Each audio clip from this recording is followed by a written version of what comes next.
जय हिंद साथियों, कैसे हैं आप सभी लोग। आई होप आप लोग अच्छे होंगे, स्वस्थ होंगे, मस्त होंगे और अपनी पढ़ाई भी अच्छे से कर रहे होंगे। तो एक बार फिर से स्वागत है आपके अपने चैनल रोली क्लासेस में। तो आप सभी लोग बताएंगे कि आप लोगों की तैयारी कैसी चल रही है और कितने टॉपिक्स तैयार हो गए हैं। हम फिर से हाजिर हैं एक नई सीरीज के साथ, जिसमें हम यूपी ट्रिपल एससी एएनएम से रिलेटेड सभी क्वेश्चंस को सॉल्व कराएंगे और आपकी तैयारी को बेहतर बनाएंगे। तो आप सभी लोग जोश और जुनून के साथ जुड़ जाइए और सभी लोगों को शेयर कर दीजिए जिन्होंने यूपी ट्रिपल एससी एएनएम का फॉर्म भरा हुआ है और जो लोग यूपी ट्रिपल एससी एएनएम का पेपर क्लियर करना चाहते हैं। बहुत ही बेहतरीन शानदार कंटेंट के साथ हम फिर से हाजिर हैं।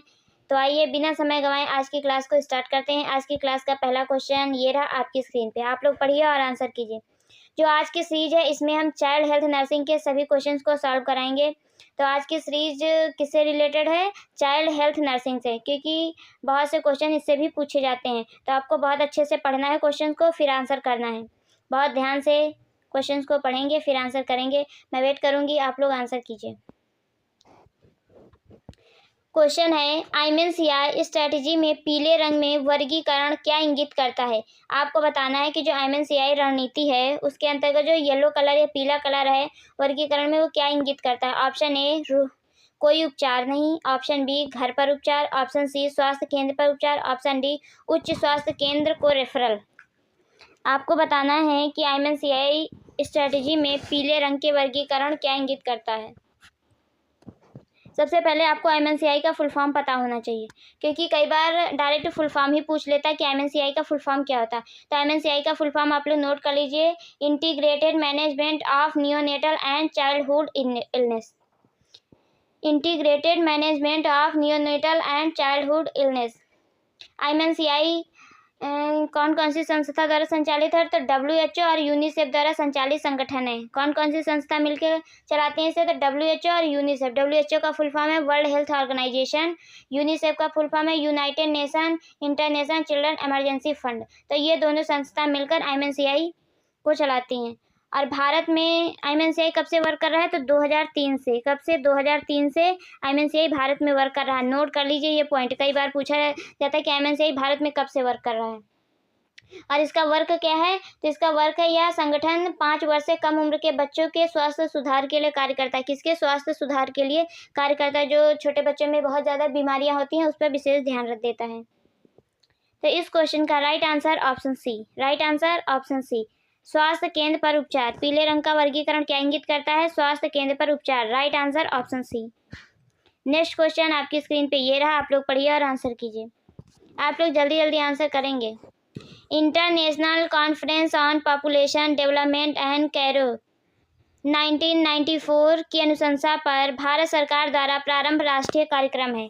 आपको बताना है, international conference on population development and Cairo 1994 की अनुशंसा पर भारत सरकार द्वारा प्रारंभ राष्ट्रीय कार्यक्रम है। कौन सा राष्ट्रीय कार्यक्रम है? ऑप्शन है RCH reproductive child health, option B CSSM child survival and safe motherhood, option C ICDS integrated child development service, option D IMNCI integrated management of neonatal and childhood illness. तो आपको बताना है 1994 की अनुशंसा पर भारत सरकार द्वारा प्रारंभ राष्ट्रीय कार्यक्रम कौन सा है?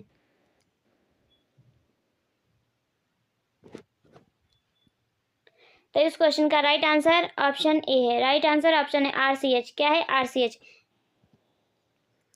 कैरो 1994 की अनुशंसा पर भारत सरकार द्वारा प्रारंभ राष्ट्रीय कार्यक्रम कौन सा है? RCH है। ये CSSM का फुल फॉर्म, ICDS, आइमेंसियाई का, इन सभी का फुल फॉर्म आप नोट कर लीजिए अच्छे से, क्योंकि कई बार फुल फॉर्म ही पूछा जाता है। तो right answer option A. Next question आपकी स्क्रीन पे ये रहा, RCH प्रोग्राम में RCH प्रोग्राम में माँ एवं बच्चे से संबंधित विभिन्न कार्यक्रमों को समन्वित कर 2 नई सेवाओं को जोड़ा गया है, जिनमें से एक सेवा है।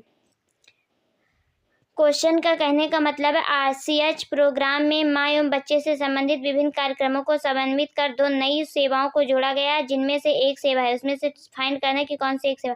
ऑप्शन ए बालिका स्वास्थ्य, ऑप्शन बी किशोर स्वास्थ्य, ऑप्शन सी पारिवारिक स्वास्थ्य, ऑप्शन डी सामुदायिक स्वास्थ्य। सबसे पहले आपको आरसीएच के बारे में पता होना। तो आरसीएच का फुल फॉर्म होता है रिप्रोडक्टिव चाइल्ड हेल्थ प्रोग्राम। इसका जो फर्स्ट फेज है वो कब स्टार्ट हुआ था? 15 अक्टूबर 1997 में। इसका जो फर्स्ट स्टेज है वो कब स्टार्ट हुआ था? 15 अक्टूबर को, 15 अक्टूबर 1997 को। फर्स्ट फेज 15 अक्टूबर 1997 को और सेकंड फेज स्टार्ट हुआ था 1 अप्रैल 2005 को, 1 अप्रैल 2005 को। इसका मेन उद्देश्य का आईएमआर को कम करना, एमएमआर को कम करना है, infant mortality rate and maternal mortality rate को कम करना है। तो इसमें से आपसे पूछा जिनमें से एक है, क्या है बताइए, आप लोग आंसर कीजिए। तो इस क्वेश्चन का राइट आंसर है option B. Right answer option B, किशोर स्वास्थ्य। क्या जोड़ा गया है? किशोर स्वास्थ्य। Right answer option B. Next question आपकी स्क्रीन पे ये रहा। स्तनपान को प्रोत्साहित करने एवं बोतल फीडिंग को हतोत्साहित करने हेतु भारत सरकार द्वारा चलाया गया कार्यक्रम है। कौन सा कार्यक्रम है आपको बताना है। स्तनपान को प्रोत्साहित करने एवं बोतल फीडिंग को हतोत्साहित या बैन करने हेतु भारत सरकार द्वारा चलाया गया कार्यक्रम है। Option A ICDS, option B BFHI, option C UIP, option D PPI. तो सबसे पहले आपको सभी का फुल फॉर्म पता होना चाहिए। आईसीडीएस का integrated child development scheme. Option B BFHI, baby friendly hospital initiative. Option C UIP, universal immunisation programme. और लास्ट ऑप्शन डी पीपीआई।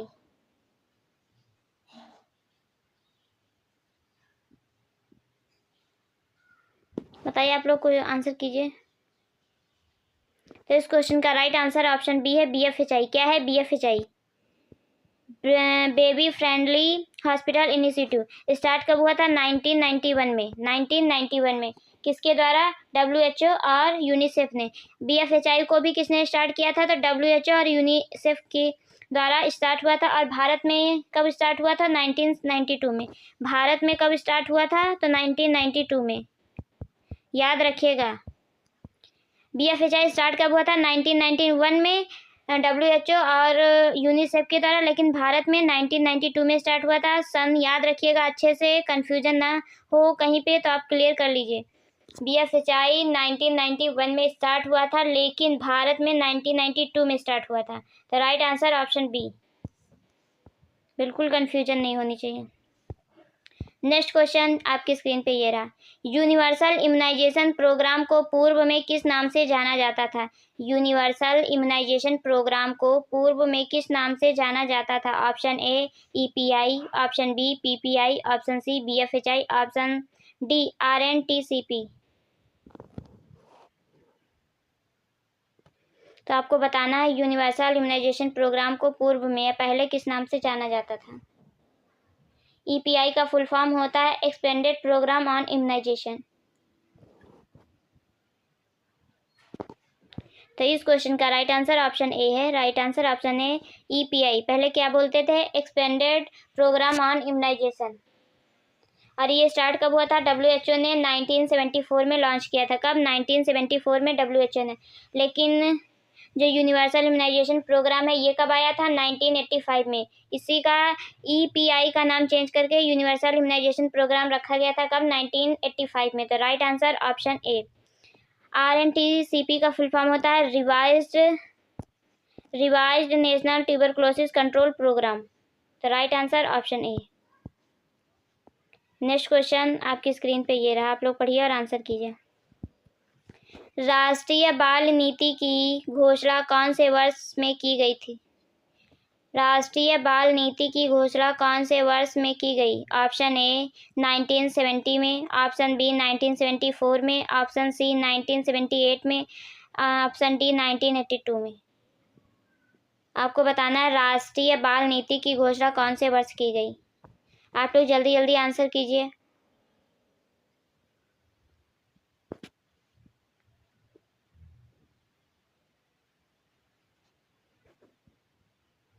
तो इस क्वेश्चन का राइट आंसर है ऑप्शन बी।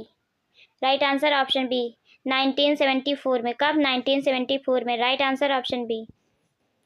नेक्स्ट क्वेश्चन आपकी स्क्रीन पे ये रहा, आप लोग पढ़िए और आंसर कीजिए। राष्ट्रीय वाहक जनित वेक्टर बोर्न रोग नियंत्रण कार्यक्रम में सम्मिलित नया रोग है।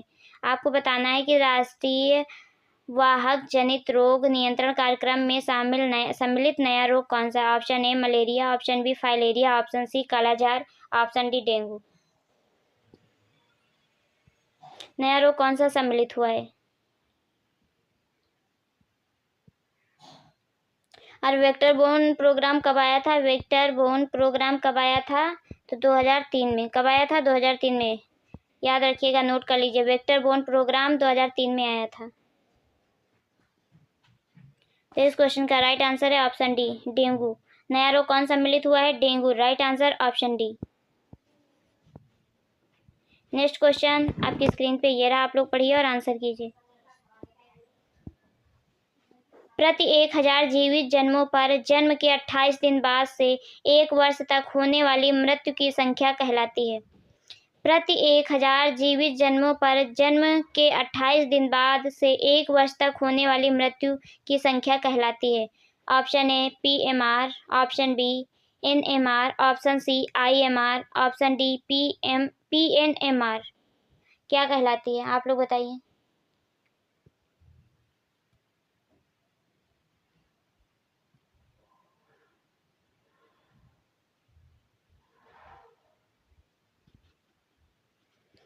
IMR का फुल फॉर्म क्या होता है?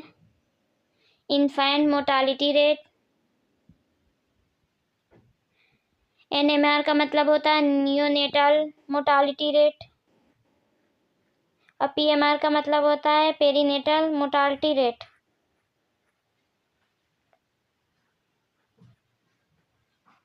बताइए आप लोग जल्दी जल्दी इस क्वेश्चन का right answer.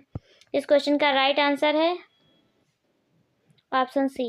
Right answer option C, infant mortality rate. Next question आपकी स्क्रीन पे ये रहा, आप लोग पढ़िए और आंसर कीजिए।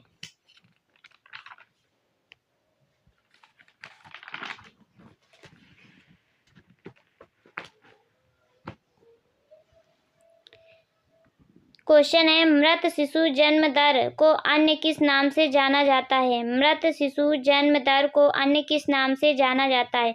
Option A LIMR, option B LFDR, option C NNMR, option D PNMR। मृत्यु शिशु दर को अन्य किस नाम से जाना जाता है? जल्दी जल्दी आप लोग आंसर कीजिए। तो इस क्वेश्चन का राइट आंसर ऑप्शन बी है। राइट आंसर ऑप्शन बी है, LFDR। Right answer option B. Next question आपकी स्क्रीन पे ये रहा, यूनिसेफ के सहयोग से WHO द्वारा बच्चों की सामान्य बीमारियों के प्रबंध हेतु विकसित रणनीति है। कौन सी रणनीति विकसित की गई थी यूनिसेफ के सहयोग से WHO द्वारा? Option A IMCI, integrated management of childhood illness, option B BFHI, baby friendly hospital initiative, option C RCH, reproductive child health, option D IMCI। आपको बताना है यूनिसेफ के सहयोग से WHO द्वारा बच्चों की सामान्य बीमारियों के प्रबंध हेतु विकसित रणनीति कौन सी है? तो इस क्वेश्चन का राइट आंसर है ऑप्शन ए। राइट आंसर ऑप्शन है IMCI, integrated management of child illness. इसी का नाम चेंज करके बाद में क्या रखा गया था? Integrated management and child. इसका जो नाम है IMCI का, इसी का नाम बाद में चेंज करके क्या रखा गया? IMCI। इसका फुल फॉर्म है integrated management of neonatal and childhood illness. पहले इसका नाम क्या था? तो पहले इसका नाम था integrated management of childhood illness. बहुत अच्छे से याद रखेंगे। नेक्स्ट क्वेश्चन आपकी स्क्रीन पे ये रहा, किसी लिम्ब का शरीर की मध्य रेखा की ओर गमन क्या कहलाता है? किसी लिम्ब का शरीर की मध्य रेखा की ओर गमन क्या कहलाता है? Option A flexion, option B abduction, option C adduction, option D extension. किसी लिम्ब का शरीर की मध्य रेखा की ओर गमन क्या कहलाता है? तो इस क्वेश्चन का राइट आंसर है option C. Right answer option C, adduction. क्या कहलाता है? एडेक्शन कहलाता है। याद रखिएगा। और ये आज की जो सीरीज है वो किससे? चाइल्ड हेल्थ नर्सिंग से रिलेटेड है। नेक्स्ट क्वेश्चन आपकी स्क्रीन पे ये रहा। क्वेश्चन है, शिशु का जन्म के समय वजन 1500 से 2000 ग्राम के बीच होने पर उसे देखभाल दी जाती है। उसे किस प्रकार की देखभाल दी जाती है? किस लेवल की देखभाल दी जाती है? शिशु का जन्म के समय वजन 1500 से 2000 ग्राम के बीच होने पर उसे किस लेवल की देखभाल दी जाती है? Option A level 1, option B level 2, option C level 3, option D level 4। तो आपको बताना है किस लेवल की देखभाल या केयर दी जाती है, प्रदान की जाती है। तो इस क्वेश्चन का राइट आंसर है option B. Right answer option B, level 2। Level 2 की दी जाती है देखभाल। कैसी दी जाती है? लेवल 2 की। Right answer option B. Next question आपकी स्क्रीन पे ये रहा। आप लोग पढ़िए और आंसर कीजिए। शिशु की नाक के ब्रिज पर थपथपाने पर उसकी आंखें सख्ती से बंद हो जाती हैं। उक्त सतह प्रतिक्रिया क्या कहलाती है? शिशु की नाक के ब्रिज पर थपथपाने पर उसकी आंखें सख्ती से बंद हो जाती हैं। उक्त सतह प्रतिक्रिया या रिफ्लेक्स क्या कहलाती है? Option A Perez reflex, option B gallant reflex, option C glabellar reflex, option D extrusion reflex. Extrusion reflex. तो आपको बताना है कि कौन सा रिफ्लेक्स होगा। तो इस क्वेश्चन का राइट आंसर है option C. Right answer option C, glabellar reflex. Glabellar reflex. Right answer option C. Next question आपकी स्क्रीन पे ये रहा। आप लोग पढ़िए और आंसर कीजिए। क्वेश्चन है, न्यू बेलार्ड स्केल का प्रयोग निम्नलिखित में से किसके आकलन हेतु किया जाता है? नोट कर लीजिए NBS का full form. New Ballard scale का प्रयोग निम्नलिखित में से किसके आकलन हेतु किया जाता है? Option A bone age, option B mental age, option C chronological age, option C gestational age. New Ballard scale NBS।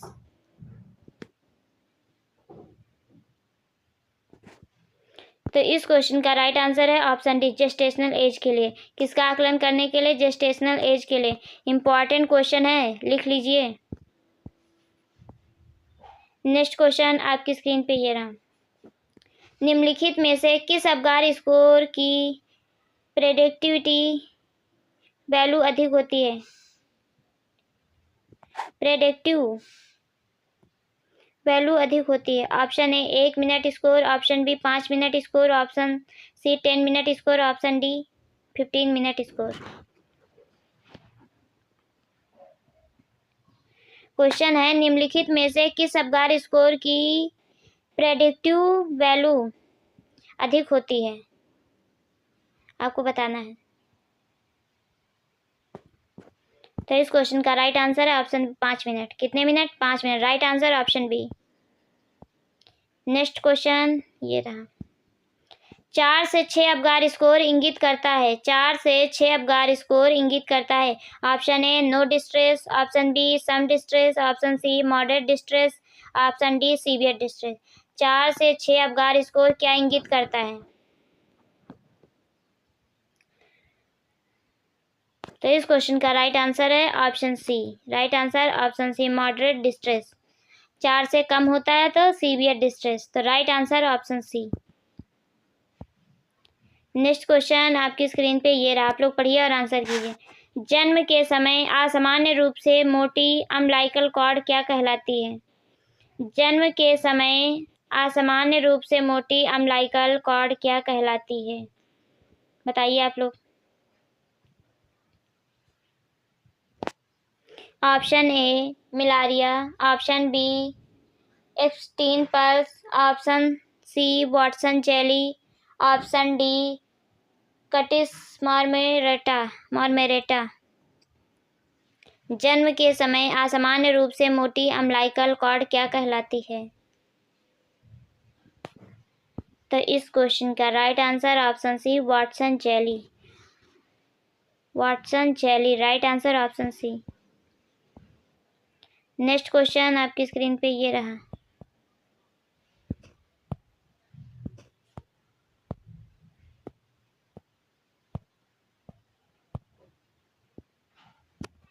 Question है, कम तापमान पर शिशु के शरीर का रंग अस्थायी रूप से हल्का पड़ जाना क्या कहलाता है। क्वेश्चन है, कम तापमान पर शिशु के शरीर का रंग अस्थायी रूप से हल्का पड़ जाना क्या कहलाता है। Option A milia, option B stork bites, option C erythema toxicum, option D cutis marmorata. कम तापमान पर शिशु के शरीर का रंग अस्थायी रूप से हल्का पड़ जाना क्या कहलाता है। तो इस क्वेश्चन का राइट आंसर है option D cutis marmorata. Right answer option D. Next question आपकी स्क्रीन पे ये रहा। गर्भायु के आकलन के लिए प्रयुक्त न्यू बेलार्ड स्केल कितने पार्ट्स में बटा होता है। गर्भायु के आकलन के लिए प्रयुक्त न्यू बेलार्ड स्केल कितने पार्ट में बटा होता है। Option A 2, option B 3, option C 4, option D 5। Answer कीजिए आप लोग जल्दी जल्दी।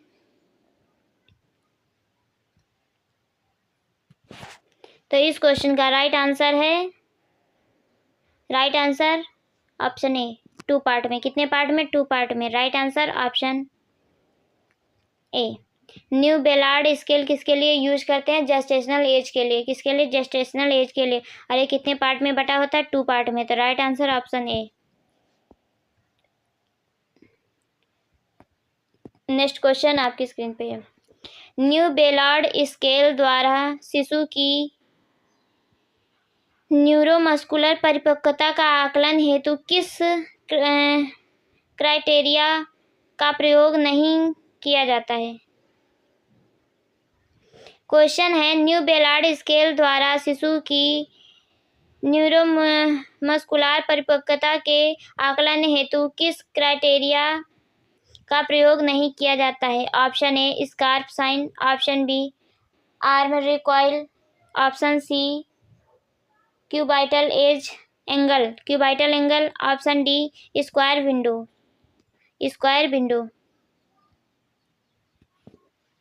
तो इस क्वेश्चन का राइट आंसर है option C. Right answer option C cubital angle के लिए प्रयोग नहीं किया जाता है। नेक्स्ट क्वेश्चन आपकी स्क्रीन पे ये रहा। शिशु जन्म के बाद ऑप्थेल्मिया नियोनेटम से बचाव हेतु प्रयुक्त औषधि है। शिशु जन्म के बाद ऑप्थेल्मिया नियोनेटम से बचाव हेतु प्रयुक्त औषधि है। Option A ferrous sulphate, option B sodium citrate, option C silver nitrate, option D calcium gluconate. शिशु जन्म के बाद ऑप्थेल्मिया नियोनेटम से बचाव हेतु प्रयुक्त औषधि है। इंपॉर्टेंट क्वेश्चन है, इसे आप नोट कर लीजिए, क्योंकि बहुत सी चीज़ें हैं जैसे कि ड्रग ऑफ चॉइस में पूछ लेते हैं, या फिर ऐसे ही कोई भी वैक्सीन होती है, राइट होता है, साइड होता है, ये सब चीज़ें पूछ लेता है, डोज होता है। तो इस क्वेश्चन का राइट आंसर आप लोग बताइए जल्दी जल्दी। इस क्वेश्चन का राइट आंसर है option C silver nitrate. Right answer option C silver nitrate. Note कर लीजिए अपनी नोटबुक में। नेक्स्ट क्वेश्चन, शिशु में रक्तस्राव से बचाव हेतु विटामिन के किस मार्ग द्वारा दिया जाता है। शिशु में रक्तस्राव से बचाव हेतु विटामिन के किस मार्ग द्वारा दिया जाता है। ऑप्शन ए मुंह द्वारा, ऑप्शन बी उपत्वची इंजेक्शन द्वारा, ऑप्शन सी अंतःपेशी इंजेक्शन द्वारा, ऑप्शन डी अंतःशिरीय इंजेक्शन द्वारा। तो आपको बताना है विटामिन के किस मार्ग द्वारा दिया जाता है।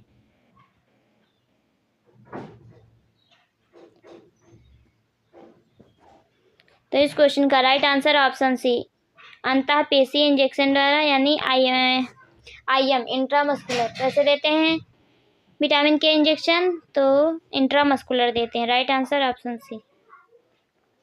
नेक्स्ट क्वेश्चन आपकी स्क्रीन पे ये रहा।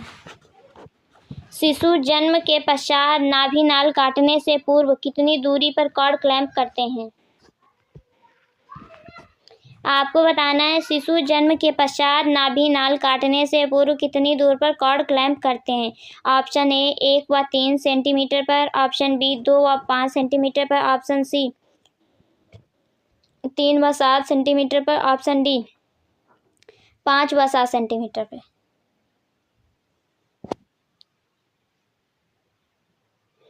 बताइए आप लोग, आंसर कीजिए जल्दी जल्दी। तो इस क्वेश्चन का राइट आंसर है option B. Right answer option B, 2 व 5 सेंटीमीटर पर। कहाँ पे कॉर्ड क्लैंप करते हैं? 2 व 5 centimetre. Right answer option B. इसे भी नोट कर लीजिए।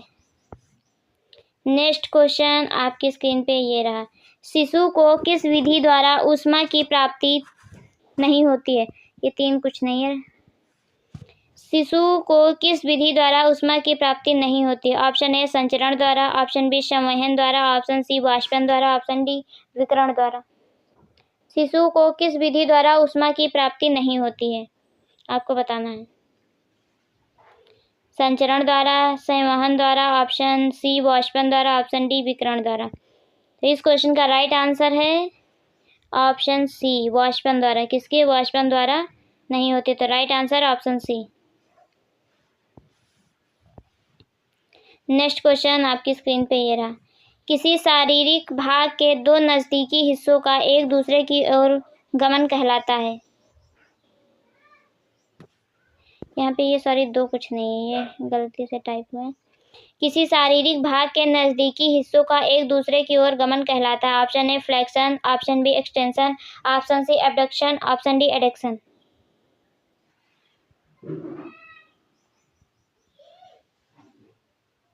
एक दूसरे की ओर गमन कहलाता है। तो इस क्वेश्चन का right answer option A flexion. क्या कहलाता है? फ्लेक्शन कहलाता है। राइट आंसर ऑप्शन ए।